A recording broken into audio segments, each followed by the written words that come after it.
अस्सलामुअलैकुम टाठो बच्चों, आज सानि सबकुक मौजू माहौल गो ओंद पोक गोड पर यम लफ्ज बतरत ओंद पोक माहौल जोजत घास खाओ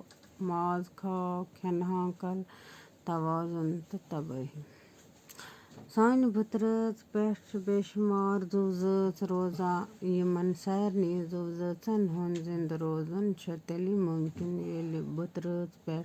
साफ हवा साफ आब तो साफ ओंद पोक आस हवा आब तो ओंद पोक जोजत सोन माहौल बनावा जोजत अकिस पे दारमदार थवान चुट बत ठूल माछ दद थन माछ चामन मेव माह बेतर खेवान अमा यम सारी चीज कत हना सोचो यम सारी चीज अंद पक कुल जानवर तो जानवर दिवान दपान सनिस जमीनस पे वारिया किस्मक जोजत यानी जानदारन हंद किस्म रोजान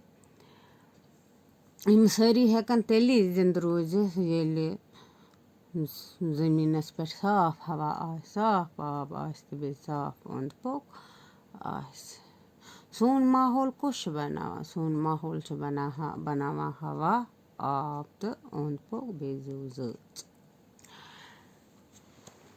जोजत यम अकिस पे डिपेंड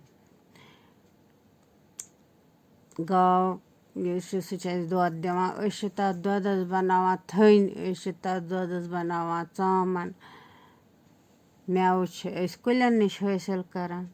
इथे पे माज हैवानन निश हासिल करान यम सारी चीज कत यम सारी चीज दिवान ओंद पक बे दिवान कुल बे दिवान जानवर बे दिवान जानवर गई हैवान जानवर गई यम वडवन जानवर आसन यमन पख आसन बाकी हना परो पगह खुदा हाफिज।